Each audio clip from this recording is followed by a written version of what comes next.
നമസ്കാരം. എല്ലാവർക്കും ഈശ്വരാനുഗ്രഹം ഉണ്ടാകട്ടെ എന്ന് പ്രാർത്ഥിച്ചുകൊണ്ട് എല്ലാവരെയും ഞാൻ ഈ വീഡിയോയിലേക്ക് സ്വാഗതം ചെയ്യുന്നു.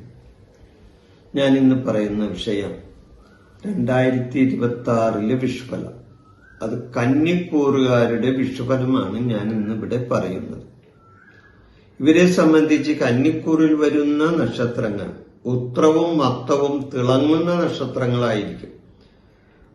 അവരെ സംബന്ധിച്ച് വളരെ പുരോഗതി ഉണ്ടാവുകയും എന്നാൽ ചിത്തിര നക്ഷത്രക്കാരെ സംബന്ധിച്ച് അത്ര ഗുണകരമാകുകയും ഇല്ല. ഇത് കാര്യം ആദ്യം പറയാം. അപ്പോൾ ഈ വിഷുഫലം എങ്ങനെയുണ്ടാകുന്നു?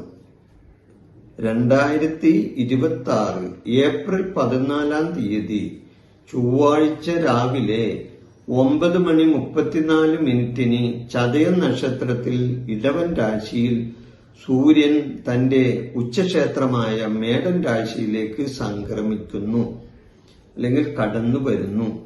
സാധാരണ അന്നാണ് വിഷു നമ്മൾ ആഘോഷിക്കുന്നത്.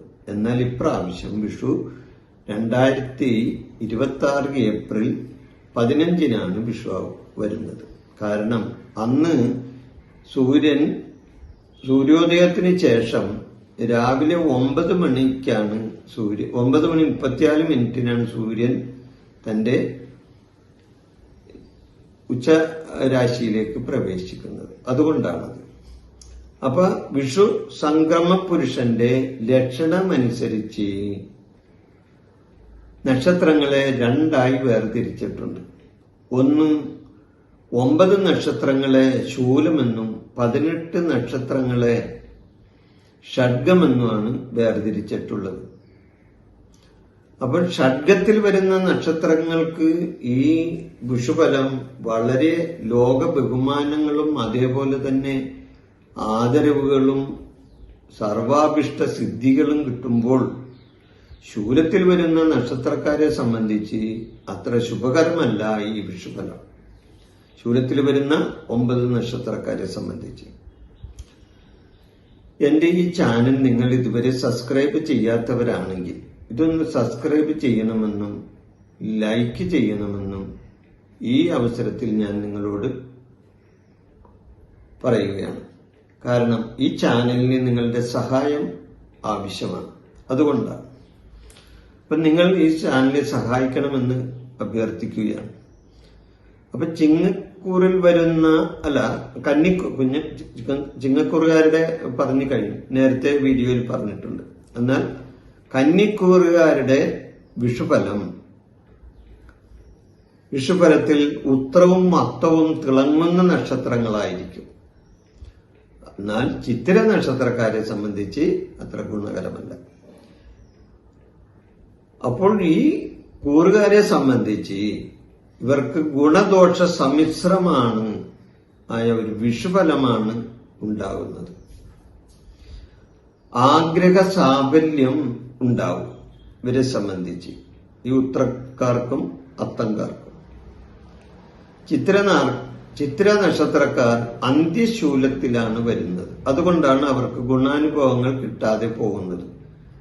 ഉത്രവും അത്തവും ഷഡ്ഗത്തിൽ വരുന്നതിന്റെ പേരിലാണ് അവർക്ക് ഗുണങ്ങളും കിട്ടുന്നത്.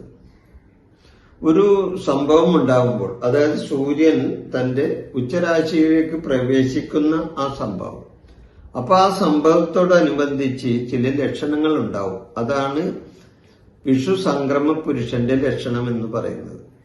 അപ്പൊ അങ്ങനെ ആ ലക്ഷണം അനുസരിച്ച് 27 നക്ഷത്രക്കാർക്കും ഗുണം തന്നെയാണ് കിട്ടുന്നത് എന്ന് നമുക്ക് പറയാൻ പറ്റില്ല. കാരണം ഒരു സംഭവം ഉണ്ടാകുമ്പോൾ അവിടെ ഗുണവും ദോഷവും ഉണ്ടാകാം, ഇല്ലേ?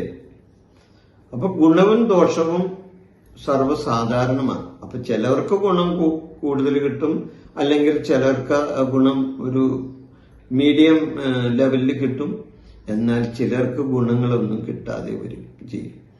അത് ചില സംഭവങ്ങളിൽ ഉണ്ടാകുന്നതാണ്. അപ്പൊ അതുകൊണ്ട് തന്നെ ഈ വിഷുഫലമായി വിഷു സംക്രമ പുരുഷന്റെ ലക്ഷണമനുസരിച്ച് ചില നക്ഷത്രക്കാർക്ക് ഗുണവും ചിലവർക്ക് ദോഷവും ഉണ്ടാകുന്നതാണ്.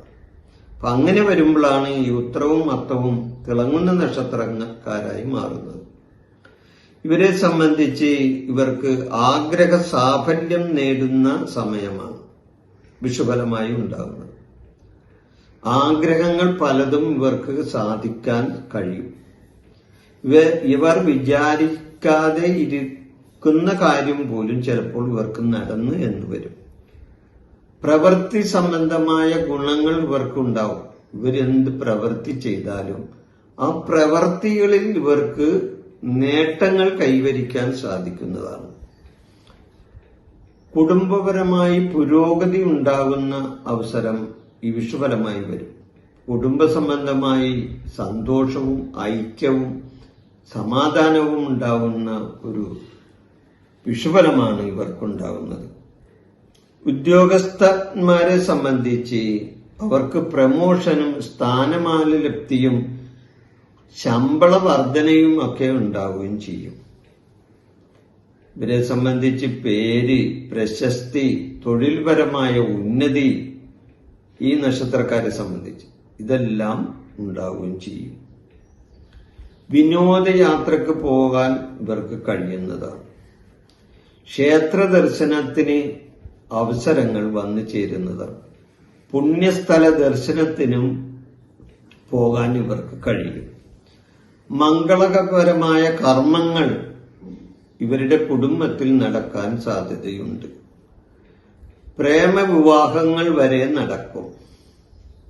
ഗ്രഹനിർമ്മാണം സംബന്ധമായ കാര്യങ്ങളിൽ പുരോഗതി ഉണ്ടാകും. ഗ്രഹനിർമ്മാണം പൂർത്തീകരിച്ചവർക്ക് പ്രവേശനം നടത്താൻ അവസരം വന്നു ചേരും. ഇനി അതുമല്ലെങ്കിൽ ഗ്രഹങ്ങൾ നിർമ്മിക്കാനുള്ള വസ്തു വാങ്ങാൻ, അതായത് ഭൂമി വാങ്ങാൻ ഇവർക്ക് കഴിയുന്നതാണ്. അതിന് മൊത്തത്തിൽ നോക്കുമ്പോൾ കന്നിക്കൂറിൽ വരുന്ന 2 നക്ഷത്രങ്ങൾ തിളങ്ങുകയും ഒരു നക്ഷത്രത്തിന് മാത്രം തിളക്കം കുറയുകയും ചെയ്യുന്ന ഒരു അവസ്ഥയാണ് വിഷുഫലമായി ഉണ്ടാകുന്നത്. ഈ വിഷയം ഞാൻ ഇവിടെ അവസാനിപ്പിക്കുന്നു. നിങ്ങൾക്ക് നന്ദി, നമസ്കാരം. എൻ്റെ ഈ ജ്യോതിഷ പ്രോഗ്രാം നിങ്ങൾക്ക് ഇഷ്ടപ്പെട്ടാൽ ഇത് സബ്സ്ക്രൈബ് ചെയ്യാനും ലൈക്ക് ചെയ്യാനും ബെൽ ബട്ടൺ അമർത്താനും മറക്കരുത്.